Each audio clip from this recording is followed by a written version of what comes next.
প্রভু যীশু খ্রিস্ট কেন এই জগতে এসেছিলেন এটা সাধারণ ঘটনা নয়। প্রভু যীশু খ্রিস্ট এই জগতে এসেছেন এটা একটা অসাধারণ বিষয়। কারণ সেই প্রথম বড়দিনে যারা যারা এই খবর পেয়েছিল যে যীশু খ্রিস্ট জন্মেছেন, খ্রিস্ট জন্মেছেন বা যীশু জন্মেছেন বা উদ্ধারকর্তা জন্মেছেন, তাদের কাছে এটা ছিল একটা বড় নিউজ। সেই জন্য যখন দূতরা মাঠে যখন রাখালরা তাদের মেষকে চড়াচ্ছিল, খাওয়াচ্ছিল বা মেষদেরকে পাহারা দিচ্ছিল, যখন দূত সেখানে গিয়ে তাদেরকে গ্রিটিংস জানায়, ভয় করো না, আমি তোমাদের জন্য এক সুসংবাদ এনেছি, তখন রাখালরা আশ্চর্য হয়ে যায়। কিন্তু এটা ছিল সুসংবাদ তাদের কাছে, আর তারা সারপ্রাইজ হয় যে কেন এই সুসংবাদ, কেন দূতরা এরকম আমাদের কাছে এসেছে, কারণ কখনো এই ঘটনা ঘটেনি ইসরায়েলের পাতায়। কিন্তু কেন দূতগণ রাখালদের কাছে এসেছে, সাধারণ মাঠের লোকদের কাছে? দূতরা সাধারণত মন্দিরে থাকবার কথা বা মন্দিরে দর্শন দেওয়ার কথা, দূতদেরকে দর্শন দেওয়ার কথা, যারা ভবিষ্যৎ বক্তা তাদেরকে বা যারা নবী তাদেরকে দর্শন দেওয়ার কথা। কিন্তু কেন রাখালদের কাছে দূত দর্শন দিয়েছিল? কারণ এটা ছিল গ্ল্যাড টাইডিংস বা গুড নিউজ বা সুসমাচার। বাইবেল এই কথা বলে। আমি কতগুলো পদ পড়বো আর আমি অনুরোধ করবো বাংলা সেগুলো পড়ার জন্য। আজকে ক্রিসমাসের মূল অর্থ আমাদেরকে খুঁজে বের করতে হবে। বাইবেল বলে তুমি সত্য জানবে আর সত্য তোমাকে স্বাধীন করবে। আমরা যতক্ষণ মিথ্যের মধ্যে পড়ে থাকবো, মিথ্যের খোলস আমাদের উপরে তত বেশি মজবুত হতে থাকবে। কিন্তু যখন মিথ্যের খোলস আমরা ভাঙবো, তখন আমরা আসল সত্যের পরিচয় পাবো। আজকে সেই বড়দিন প্রকৃত বড়দিন হয়ে উঠুক আমাদের কাছে, ক্রিসমাস প্রকৃত ক্রিসমাস হয়ে উঠুক। আমরা প্রকৃত ক্রিসমাস সেলিব্রেট করতে চাই, আমরা মিথ্যে ক্রিসমাস সেলিব্রেট করতে চাই না। আমি বলছি কিছুক্ষণ পরে জগৎ ক্রিসমাস সেলিব্রেট করবে, কিন্তু তার মধ্যে কতটা সত্য লুকিয়ে আছে বা কতটা সত্যের মধ্যে লোক ক্রিসমাস সেলিব্রেট করছে।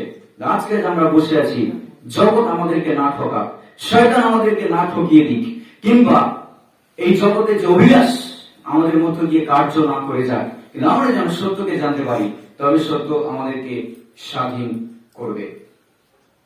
ক্রিসমাস এমন একটা দিন ছিল যেদিন পিতা ঈশ্বর তার একজাত পুত্রকে এই জগতে তিনি পাঠিয়েছেন, আর সেটা ছিল বেস্ট উপহার আমাদের কাছে, বেস্ট উপহার। একটা বই পাবলিশ, একটা বই প্রিন্ট হয়েছিল বাচ্চাদের জন্য, সেটার নাম ছিল সর্বশ্রেষ্ঠ উপহার। অনেক বাচ্চা সর্বশ্রেষ্ঠ উপহার গিফট পেয়েছিল। বিদেশ থেকে একটা পার্স আসতে বলে সামেরিকান পার্স, সামেরিকান ব্যাগ বক্স, আর সেখানে বিদেশি ছেলেমেয়েরা তারা ইন্ডিয়ার বাচ্চাদের জন্য বা থার্ড ওয়ার্ল্ড কান্ট্রি বাচ্চাদের জন্য তারা একটা গিফট বক্স তৈরি করে, আর সেই বক্সের মধ্যে তারা বিভিন্ন রকম খেলনা, কেউ জুতো, কেউ তাদের খুব প্রিয় জিনিস বাচ্চারা তারা দিয়ে দেয় সেই বক্সের মতো। আর সেই বক্সের মধ্যে কি আছে বাইরের লোকরা দেখতে পাবে না, কারণ সেখান থেকে প্যাকিং হয়ে এই দেশে আসবে, আর এই দেশেও কাউকে খুলতে দেওয়া হয় না, ডাইরেক্ট বাচ্চাদের কাছে পাঠানো হয়, কারণ সেখানে সারপ্রাইজ গিফট আছে। কিন্তু প্রত্যেকটা বক্সের সঙ্গে একটা বই পাঠানো হতো, সেখানে লেগেছে দ্য বেস্ট গিফট এভার, সর্বশ্রেষ্ঠ উপহার। একটা প্রশ্ন, বড়দিন মানে হলো খ্রিস্টের জন্মদিন, যিশুর জন্মদিন। জন্মদিনে যদি কারো জন্মদিন হয় তাহলে কে কেক কাটে? আমরা কাকে নিয়ে সেলিব্রেট করি? যদি এখানে ম্যাথিউসের জন্মদিন হয় কিংবা রিজুর জন্মদিন হয়, তাহলে আমরা কাকে নিয়ে সেলিব্রেট করবো? ম্যাথিউসকে নিয়ে কিংবা রিজুকে নিয়ে আমরা সেলিব্রেট করবো। কিন্তু কেউ কি বলতে পারবে কেন যীশু খ্রিস্টের জন্মদিনে আমরা কেক কাটি এবং আমরা সেলিব্রেট করি? আর ইনফ্যাক্ট আমরা গিফট দেওয়া এবং নেওয়া করি। আমাদের যিশুকে গিফট দিই না, গিফট আমরা দিই এবং আমরা নিই। কেন বড়দিনে আমরা যিশুকে বলে যে যিশুর জন্মদিন বলে আমরা কেক কাটি আর আমরা খাই, অথবা আমরা গিফট পাঠাই আর আমরা গিফট নিই? বড়দিনে আমরা ঘর সাজাই কেন?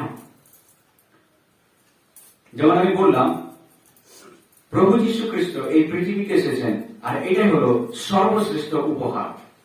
পিতা জননীকৃত সুসমাচারের দিনের শুরুতে লেখা হয়েছে, কারণ ঈশ্বর জগৎকে এমন প্রেম করলেন যে নিজের এক জাত পুত্রকে দান করলেন, যেন যে কেউ তাকে বিশ্বাস করে সে বিনষ্ট না হয় কিন্তু অনন্ত জীবন পায়। খুব ইম্পর্টেন্ট, প্রত্যেকটা বাইবেল পদ খুব ইম্পর্টেন্ট, আমাদেরকে এ টু জেড খুঁটিয়ে খুঁটিয়ে পড়া দরকার।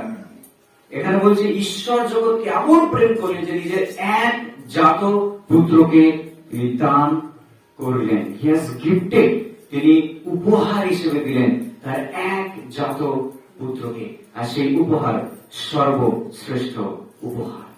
আজকে যখন আমরা প্রার্থনা করি ঈশ্বরের কাছে, ঈশ্বর আমাদেরকে সুস্থতা দেন। যখন আমরা যিশুর কাছে আসি, যিশু আমাদেরকে আশীর্বাদ করেন, ফাইন্যান্সিয়াল ব্লেসিং, অনেক সময় ম্যাটেরিয়াল ব্লেসিং, ঘর বাড়ি, গাড়ি, অনেক সম্পদ, কাপড় জামা, অনেক কিছু ঈশ্বর আমাদেরকে আশীর্বাদ করে। কিন্তু কোন আশীর্বাদ, সব থেকে বড় উপহার যিশুর সঙ্গে তুলনা করলে কিছুই নয়। একজন মানুষের সবকিছু থাকতে পারে, কিন্তু তার কাছে যদি যিশু না থাকে, সে ভিখারির থেকেও আরো বেশি ভিখারি। কিন্তু একজন মানুষের কাছে যদি কিছু না থাকে, অথচ যদি যিশু থাকে, তাহলে সে ধনী থেকেও আরো ধনী। হালেলুয়া, বাইবেলের কথা বলে। আর এটা হচ্ছে সর্বশ্রেষ্ঠ উপহার, দ্য বেস্ট গিফট এভার। কারণ যে যিশুকে পেয়েছে সে জীবন পেয়েছে, যে যিশুকে পায়নি আর সব কিছু পেয়েছে, সে জীবন পায়নি, এখন সে মৃত্যুর মধ্যে পড়ে রয়েছে, জীবন তার কাছে পৌঁছায়নি। আজকে বাইবেল আমাদেরকে বলছে ঈশ্বরের পুত্রকে যে পেয়েছে সে জীবন পেয়েছে, যে ঈশ্বরের পুত্র যিশুকে পায়নি সে জীবন পায়নি। এটাই হলো ক্রিসমাস।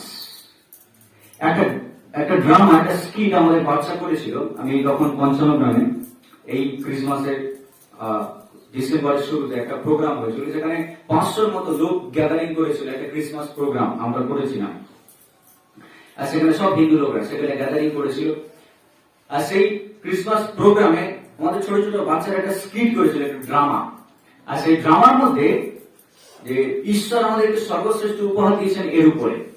আর সেই ছোট বাচ্চা যিশুকে বলছে, যিশু যিশু কেন এই লোকদের এত এত উপহার, এত গিফট তারা পাঠাচ্ছে, কিন্তু এই পরিবারে কেন কোনো উপহার নেই, কেন তারা কোনো কেক পায়নি, তুমি ওদেরকে একটা গিফট দাও। তখন যিশু বলছেন, ওদের কাছে গিফট নেই, কিন্তু আমি ওদের কাছে যাব, আর আমি তাদের কাছে সর্বশ্রেষ্ঠ গিফট বা উপহার হব। আর সেই পরিবার সকলে কেক নিয়ে সেলিব্রেট করছে, কেক কাটছে, একে অপরকে তারা গিফট পাঠাচ্ছে, গ্রিটিংস করছে, মেরি ক্রিসমাস বলছে। কিন্তু সেই পরিবার তারা একত্রে বসে প্রার্থনা করছে, আর তাদের কাছে কেক নেই বলে তারা আলু সেদ্ধ করে তারা কেকের মতো করে কাটছে আর উপহার দিচ্ছে, এবং বাড়ির লোকরা তারা একসঙ্গে মিলে সেই আলু সেদ্ধ তারা খাচ্ছে কেকের পরিবর্তে। প্রিয়জনেরা, ক্রিসমাস মানে হলো গিফট নেওয়া নয়, ক্রিসমাস মানে হলো গিফট দেওয়া। আর প্রথম ক্রিসমাস যিনি সেলিব্রেট করেছেন তিনি হলেন ঈশ্বর। প্রথম ক্রিসমাস যিনি সেলিব্রেট করেছেন তিনি ঈশ্বর, নিয়ে নয়, তিনি দিয়ে সেলিব্রেট করেছেন। কারণ পিতা ঈশ্বর এই জগৎকে, অর্থাৎ জগৎকে মানে জগতের ঘর বাড়ি নয়, গাছপালা নয়, জগতের মানুষকে তিনি এমন প্রেম করলেন, নিজের এক জাত পুত্রকে, তার একমাত্র পুত্রকে তিনি উপহার হিসেবে দিয়ে দিলেন, যেন আমরা যারা সেই গিফটকে গ্রহণ করব আমরা বিনষ্ট না হই, কিন্তু অনন্ত জীবন পাই। এটাই হলো ক্রিসমাস। ক্রিসমাস মানে হলো গিফট নেওয়া নয়, গিফট দেওয়া। আজকের এই ক্রিসমাসে আমি কি করতে পারি? ঘর সাজানো সেটা খুব ভালো বিষয়, কেক কাটা ভালো বিষয়। আমি কি করতে পারি এই জগতের জন্য? ক্রিসমাস আমি সব থেকে বড় কাজ যেটা করতে পারি সেটা হলো আমার প্রভু যাকে আমি গিফট হিসেবে পেয়েছি, যে এখনো পাইনি তার কাছে সেই গিফটকে তুলে দেওয়া। হালেলুয়া। আর এটা হলো গ্ল্যাড টাইডিংস, সুসমাচার। প্রথম সুসমাচার কোন মানুষ প্রচার করেনি, প্রথম সুসমাচার প্রচার করেছিলেন স্বর্গের দূত, এঞ্জেল। প্রথম সুসমাচার প্রচার করেছিল, আজ দাউদের নগরে তোমাদের জন্য এক ত্রাণকর্তা জন্মগ্রহণ করেছেন। আর রাখালে তারা দৌড়ে গেছে সেই ত্রাণকর্তাকে দেখবার জন্য। কারণ ত্রাণকর্তা তাদের কাছে কোনো সারপ্রাইজের বিষয় নয়, কারণ পুরাতন নিয়মে সেই শুরু থেকে আব্রাহামের সময় থেকে ঈশ্বর যখন কভেনেন্ট করলেন, আব্রাহামের সঙ্গে সন্ধি করলেন, ঈশ্বর প্রতিজ্ঞা করেছিলেন যে তোমার বংশকে আমি আকাশের তারার ন্যায় এবং সমুদ্রের বালুকার ন্যায় করবো। আজ তোমার বংশ থেকে বেরিয়ে আসবে একজন যিনি সমগ্র মানব জাতির ত্রাণকর্তা হবেন। এমনকি মসিকেও বলে, মসি তোমার থেকে একজন ভালো আমি ভবিষ্যৎ বক্তাকে আমি তুলবো, আর তিনি সমগ্র মানব জাতির কাছে পরিত্রাণের কারণ হবে। আর প্রভু যিশুর জন্মের 700 বছর আগে যিশায়া ভাবানী পুস্তকে সেখানে প্রভু যিশুর জন্মের কাহিনী বলা হয়েছে। এমনকি মিখাতে আমরা পড়লাম, ও বেথলেহেম, মিখা বলছে বেথলেহেম তুমি সাধারণ নও, কারণ তোমার মধ্য দিয়ে ত্রাণকর্তা বেরিয়ে আসবে, আর তিনি সমগ্র মানব জাতির কাছে মুক্তির কারণ হবে। কারণ তিনি মুক্তি নিয়ে আসবেন, তিনি উদ্ধারকর্তা, তিনি যিশু, তিনি নাসরতীয় প্রভু যিশু খ্রিস্ট, তিনি মুক্তিদাতা, তিনি ত্রাণকর্তা। আর এটা হলো গ্ল্যাড টাইডিংস, এটাই গুড নিউজ, এটাই সুসমাচার। আজকে সেই সুসমাচার যদি আমরা শুনি, আমাদের হৃদয় কঠিন না হোক। বাইবেলের কথা বলে অন্ত পরিত্রাণের দিন। আজকে আমি সুসমাচার গ্রহণ করেছি, তাই আমি সুসমাচার প্রচার করছি, কারণ আমি জানি না ভ্যালু অফ গসপেল, সুসমাচারের মূল্য। একজন মানুষের জীবন এমনি পরিবর্তন হয় না। যারা মদ পান করছে, নেশার মধ্যে আসক্ত, তাদেরকে যতই ওষুধ খাওয়ানো হবে না কেন, কখনো তাদের জীবন পরিবর্তন হবে না। যতই কাউন্সেলিং করা না কেন, তাদের জীবন কখনো পরিবর্তন হবে না। তখন পরিবর্তন হবে যখন ঈশ্বরের ছোঁয়া তাদের মধ্যে আসবে, যখন পবিত্র আত্মা তাদের মধ্যে নেমে আসবে, যখন তারা অনুভব করবে ঈশ্বরের পাওয়ার। বিকজ লাইফ চেঞ্জ মানুষের শক্তির উপরে ডিপেন্ড করে না, লাইফ চেঞ্জ ঈশ্বরের পাওয়ারের উপরে ডিপেন্ড করে। তাই যারা প্রকৃত বিশ্বাসী তারা কখনো অ্যালকোহলের ধারে কাছে যায় না। যারা প্রকৃত বিশ্বাসী তারা জানে প্রকৃত জীবন কি, তারা পবিত্র জীবন যাপন করতে শিখেছে। এটাই হচ্ছে ঈশ্বরের পাওয়ার। কিভাবে সেটা শুরু হয়েছে, কিভাবে তাদের জীবনে এত বড় পরিবর্তন? এই পরিবর্তন হয়েছে কারণ তারা সুসমাচারকে বিশ্বাস করেছে এবং ঈশ্বরকে তারা গ্রহণ করেছে। Hallelujah, hallelujah. আজকে সারাক্ষণ মেসেজ শোনার পর আমি এমনি চলে যেতে পারি উইদাউট ফেথ, বিশ্বাস। আর যা কিছু শুনলাম সমস্ত কিছু শয়তান কেড়ে নিয়ে চলে যাবে। বাইবেলের কথা বলেন কোনো কিছু ফলপ্রসূ হবে না। একটা বীজ যখন মাটিতে পড়ে, সেই বীজের উপরে যদি জল পড়ে এবং সেই বীজ যদি জার্মিনেট হয়, অর্থাৎ সেই মাটির সঙ্গে যখন সম্পর্কিত হয়, তখনই সেই বীজ অঙ্কুরিত হবে। সেই বীজ যদি যথেষ্ট পরিমাণে আলো পায় এবং যথেষ্ট পরিমাণে বাতাস পায় এবং প্রকৃত পরিমাণে মাটিকে পায়, তবে সেই বীজ কিন্তু অঙ্কুরিত হবে। বীজ এমনি অঙ্কুরিত হবে না। বিশ্বাস ঠিক সেই রকম। যখন আমি প্রভুকে শুনছি ঈশ্বরের বাক্য, কারণ বাক্যই কথা বলে যে বিশ্বাস আছে শ্রবণ দ্বারা, বিশ্বাস আছে শ্রবণ দ্বারা, শোনার মধ্য দিয়ে। আর কি শোনার মধ্য দিয়ে? বাইবেল বলে ঈশ্বরের বাক্য শোনার মধ্য দিয়ে। বিশ্বাস আছে শ্রবণ দ্বারা, আর শ্রবণ ঈশ্বরের বাক্য থেকে। বিশ্বাস আমাদের মধ্যে এমনি তৈরি হবে না, শোনার মধ্য দিয়ে, এবং সেই শোনা ঈশ্বরের বাক্যের মধ্য দিয়ে। যখন আমি ঈশ্বরের বাক্য শুনবো আর সেটাকে বিশ্বাস করব, আমার জীবন অটোমেটিক পরিবর্তন হয়ে যাবে। আজকে ক্রিসমাস যে স্টোরি আমরা শুনেছি বারবার, যে দূত মরিয়মের কাছে নেমে এসেছেন আর দূত বলছে, ও হে মহানুগ্রহীতে, তুমি ঈশ্বরের অনেক অনুগ্রহ পেয়েছো, ভয় করিও না, তুমি গর্ভবতী হবে আর একটা পুত্র সন্তানের জন্ম দেবে আর তার নাম রাখবে যিশু, আর তিনি সমগ্র মানব জাতির পরিত্রাতা হবে। তখন মরিয়ম বলছে, এটা কিভাবে সম্ভব? তখন দূত বলছে, এটা মানুষের থেকে নয়, এটা পবিত্রতা থেকে, আর ঈশ্বরের দ্বারা সবই সম্ভব। লোকলিখিত সুসমাচারের 2 অধ্যায় আমরা যখন পড়বো, সেখানে বলছে, মরিয়ম বলছে যে আমি প্রভুর দাস, প্রভুর বাক্য অনুসারে আমার প্রতি তাই ঘটুক। প্রভুর বাক্য অনুসারে আমার প্রতি তাই ঘটুক। আমরা যোসেফ এবং মরিয়মের জীবন নিয়ে অনেক কিছু আলোচনা করতে পারি। তারা রাইচাস, ধার্মিক লোক ছিল, তারা ধার্মিক লোক ছিল, কারণ ঈশ্বর কখনো অধার্মিক লোককে বেছে নেবেন না তার একমাত্র পুত্রকে পাঠানোর জন্য এই জগতে। প্রভু যীশু খ্রিস্ট কোন অধার্মিক মহিলার গর্ভে জন্মগ্রহণ করেননি। সমগ্র ইসরায়েলে ঈশ্বর খুঁজেছেন আর একজনকে তিনি পেয়েছেন, মরিয়ম, যার গর্ভে তিনি প্রভু যীশুকে পাঠিয়েছেন। তার মানে না যে মরিয়মকে আমাদেরকে পূজা করতে হবে না, মরিয়মকে আমরা পূজা করি না। মরিয়ম আমাদের মতো সাধারণ মানুষ ছিলেন।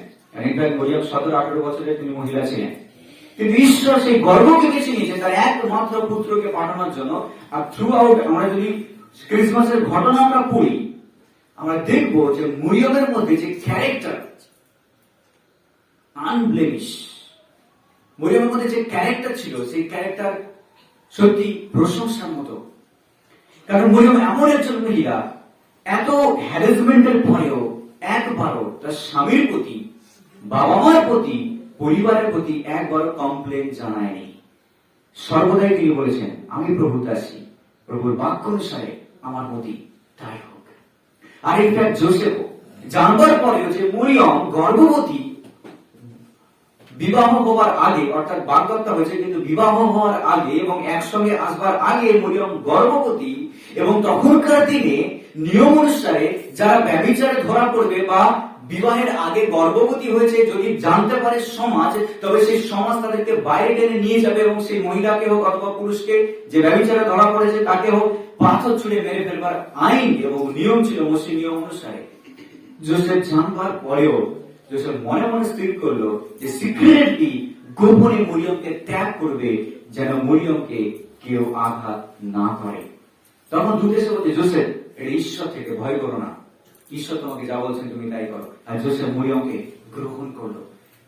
কত সুন্দর একটা ক্যারেক্টার, কত সুন্দর একটা ক্যারেক্টার যে সাধু জোসেফ অথবা মরিয়ম একটা সুন্দর ক্যারেক্টারের বিষয় এখানে তুলে ধরে। কিন্তু বাইবেলে যখন আমরা ক্রিসমাস স্টোরি পড়ি, আমরা যিশুর বিষয় দেখতে চাই, প্রভু যিশুর 3টে নাম এখানে লেখা হয়েছে। আমি জানি না আমরা নোটিস করেছি কিনা। মধুলিখিত সুসমাচার আমরা যাই, মতি তার 1 অধ্যায়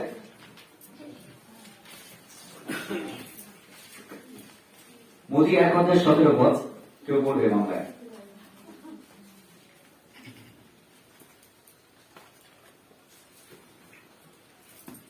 এইরূপে আব্রাহাম অবধি দাউদ পর্যন্ত সর্বসুদ্ধ 14 পুরুষ, দাউদ অবধি বাবিলে নির্বাসন পর্যন্ত 14 পুরুষ, এবং বাবিলে নির্বাসন অবধি খ্রিস্ট পর্যন্ত 14 পুরুষ। 16 পরে আছে। জাকবের পুত্র যোসেফ, তিনি মরিয়মের স্বামী। এই মরিয়মের গর্ভে যিশুর জন্ম হয়, যাহাকে খ্রিস্ট অভিষিক্ত বলে। আমেন। মরিয়মের গর্ভে যিশুর জন্ম হয়, যাকে কি বলে? খ্রিস্ট, অর্থাৎ অভিষিক্ত বলে। খ্রিস্ট অভিষিক্ত মানে হলো যাকে অধিকার দেওয়া হয়েছে। He has all authority. প্রভু যীশু খ্রিস্ট মথিলিখিত তার 28 পদে তিনি বলছেন, পৃথিবী, স্বর্গের এবং পৃথিবীর সমস্ত অধিকার আমাকে দেওয়া হয়েছে। তিনি সমস্ত কর্তৃত্বের অধিকারী। কলস্যীয় পুস্তকের 1 অধ্যায় সেখানে লেখা রয়েছে, ভিজিবল অর্থাৎ যা কিছু দৃশ্যমান এবং যা কিছু অদৃশ্যমান, আকাশে কি পৃথিবীতে, কর্তৃত্ব হোক, অথরিটি হোক, সমস্ত কিছু যিশু দ্বারা সৃষ্টি হয়েছে এবং যিশুর জন্যই সৃষ্টি হয়েছে। এই পৃথিবীর মধ্যে যা কিছু আছে, আমরা যা কিছু দেখি, যা কিছু স্পর্শ করি, যা কিছু স্মেল করি, বাইবেল বলে সমস্ত কিছু যিশুর দ্বারা সৃষ্টি হয়েছে। তিনি অভিষিক্ত। প্রথম নাম, দ্বিতীয় নাম আমরা পড়ি 1 অধ্যায় 21 পদ। এবং তুমি তাহার নাম যিশু অর্থাৎ ত্রাণকর্তা রাখিবে, কারণ তিনি আপন প্রজাদিগকে তাহাদের পাপ হইতে ত্রাণ করিবেন। ত্রাণকর্তা, যিশু শব্দের অর্থ হচ্ছে ত্রাণকর্তা। তিনি আপন প্রজাদেরকে ত্রাণ করিবেন, উদ্ধার করবেন। এই কথা বলছে, শুধু ফরগিভ নয়, শুধু ক্ষমা করবে না, তিনি উদ্ধার করবেন পাপ থেকে। উদ্ধার মানে হলো এমন একটা জায়গায় কেউ পড়ে আছে, যাদের সেখান থেকে তোলা হলো, এটাকে বলে উদ্ধার।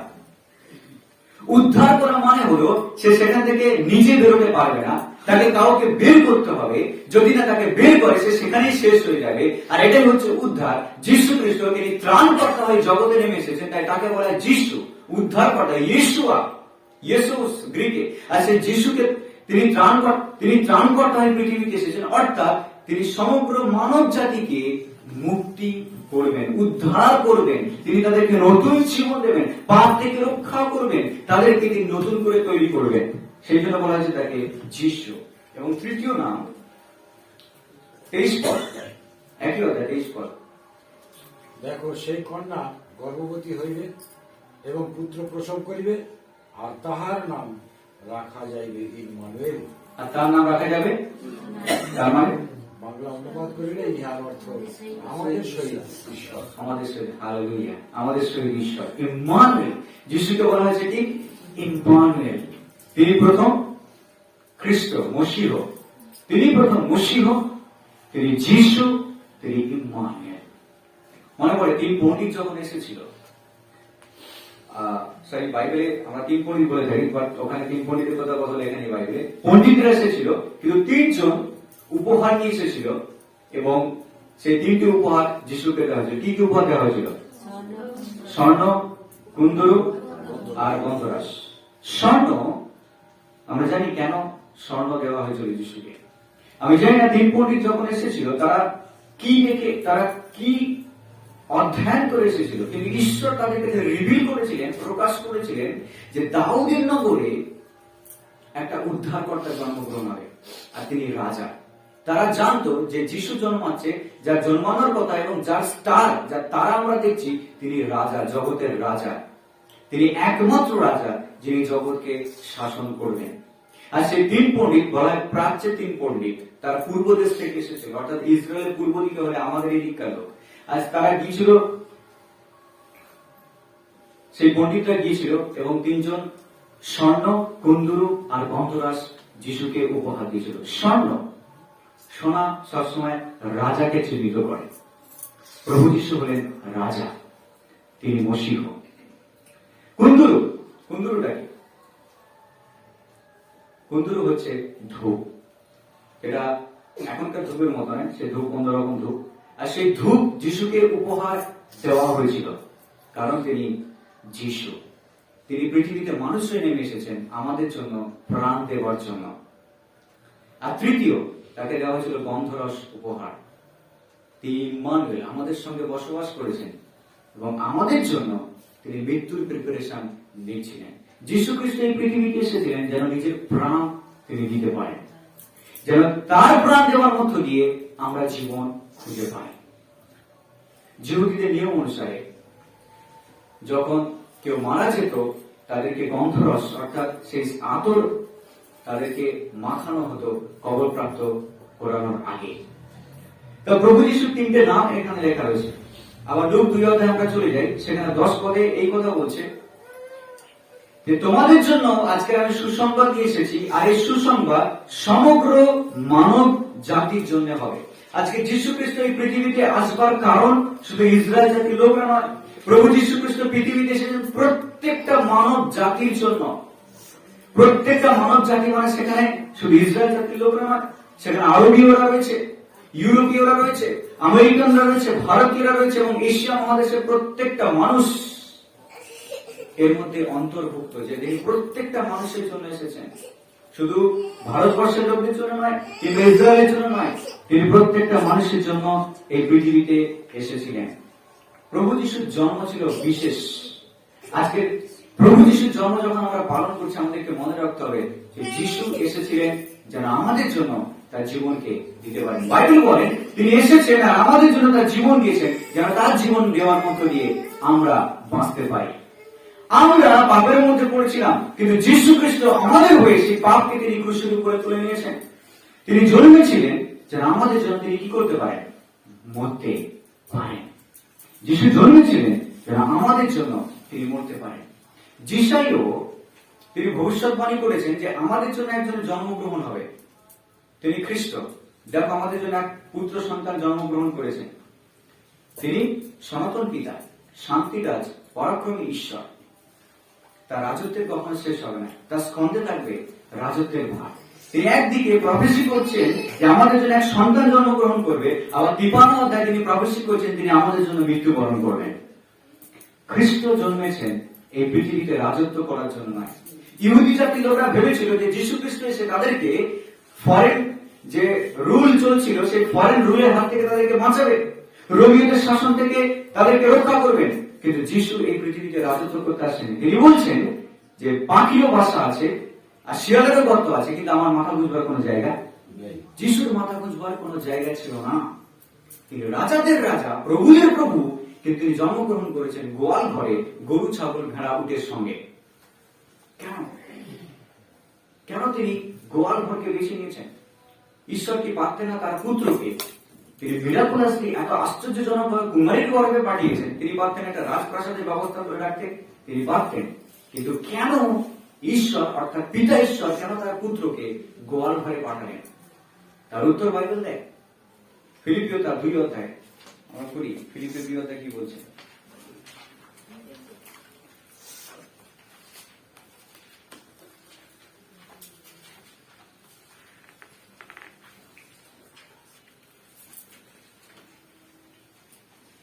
ফিলিপি 2 অধ্যায় 6 পদ।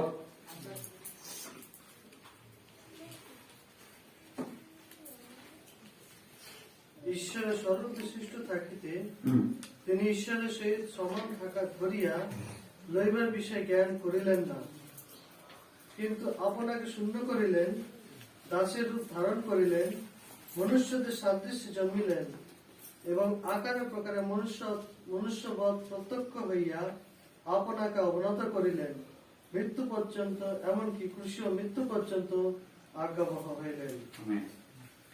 তিনি ঈশ্বর হওয়া সত্ত্বেও নিজেকে ঈশ্বর বলে দাবি করলেন না, নিজেকে শূন্য করলেন, এমনকি ক্রুশের মৃত্যু পর্যন্ত তিনি আজ্ঞাবহ হলেন। যখন তার 1:14 লেখা আছে যে সেই বাক্য মাংসে মূর্তিমান হলো আর আমাদের মধ্যে বাস করলো। আর আমরা তার মধ্যে দিয়ে দেখলাম পিতার মহিমা, যেন এক জাতের মহিমা, যিনি সত্য আর অনুগ্রহে পূর্ণ। যীশু খ্রিস্ট এই পৃথিবীতে এসেছেন সুখ ভোগ করার জন্য নয়, রাজপ্রাসাদে বসে রাজদণ্ড হাতে নিয়ে শাসন করবার জন্য নয়। যীশু খ্রিস্ট এই পৃথিবীতে রাজতন্ত্র পরিচালনা করার জন্য আসেননি, কিংবা দল গঠন করে তিনি একটা দেশকে শাসন করবার জন্য আসেননি। তাহলে তিনি কি কারণে এসেছিলেন এই পৃথিবীতে? তিনি এসেছিলেন যেন স্বইচ্ছায় আমাদের জন্য ক্রুশকে তিনি তুলে নিতে পারেন। আর সেই জন্য পিতর যখন বলছে, প্রভু কি করে সম্ভব, আপনি মরবেন, তখন প্রভু বলেন, দূর হও শয়তান আমার সম্মুখ থেকে। তুমি ঈশ্বরের বিষয় নিয়ে চিন্তা করছো না, তুমি মানুষের মতো করে চিন্তা করছো। আজকে আমরা মানুষের মতো করে চিন্তা না করি, এটা ভেবে যে যিশু মরেছেন শুধু শুধু। প্রভু যিশু এই পৃথিবীতে এসে আমার এবং প্রত্যেকের এখানে যারা বসে আছি, আমাদের পাপকে নিজের কাঁধের উপরে তুলে নেবার জন্য তিনি এসেছেন।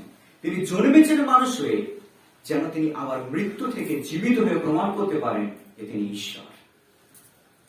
ইনফ্যাক্ট যিশুকে প্রমাণ করবার কিছু ছিল না, তার কাজই প্রমাণ করে যে তিনি ঈশ্বর। যখন কানানগরে বিয়ে বাড়ি থেকে শুরু করে, জলকে দ্রাক্ষারসকে পরিণত করা থেকে শুরু করে 5,000 মানুষকে খাওয়ানো এবং মৃত লোককেও জীবিত করে তোলা, ঝড়কেও থামানো, লাজারকে বাঁচিয়ে তোলা থেকে শুরু করে সমস্ত কিছু প্রমাণ করে যে যিশু ঈশ্বরের পুত্র। সমস্ত অধিকার তাকে দেওয়া গেছে। আর শুধু তাই নয়, প্রভু যীশু খ্রিস্ট তিনি এখন পিতার দক্ষিণে বসে আছেন, আর তিনি দেখছেন কে তাকে ভালোবাসে, কারণ তিনি আবার পুরস্কার নিয়ে ফিরে আসতে চলেছেন। আর আজকে আমাদের কাছে ক্রিসমাস এটাই হোক যে আমি যিশুকে আজকে গ্রহণ করব আর অন্যকে আমি গ্রহণ করতে সাহায্য করব। ক্রিসমাস মানে শুধু নিজে কেক কাটা নয় এবং চাঁদ সাজানো নয় অথবা ঘর সাজানো নয়। ক্রিসমাস মানে হলো যিশুকে হৃদয়ে জন্মগ্রহণ করতে দেওয়া এবং অন্যকেও গ্রহণ করতে সাহায্য করা। হালেলুয়া। আজকে এটাই আমাদের কাছে ক্রিসমাস হয়ে উঠুক, যেন আমার মধ্য দিয়ে আরো 5 জন উদ্ধারের বার্তাকে পেয়ে যায়। আজকে ক্রিসমাস আছে বলে আমরা এডি আর বিসি কে দুভাগ করেছি। যদি কারো জন্মদিন হয় আমরা কি বলি? যদি কারো জন্মদিন, আমরা যদি কোনো মহাপুরুষের জন্মদিন বলে থাকি আমরা কি বলে থাকি? এত খ্রিস্টাব্দে।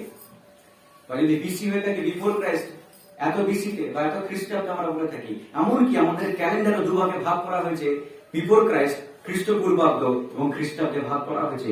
যীশু খ্রিস্ট এই জগতের নিয়ন্ত্রণ কর্তা। বাইবেল বলে কলসীয়তে সবকিছু তার জন্য এবং সবকিছু তার দ্বারা।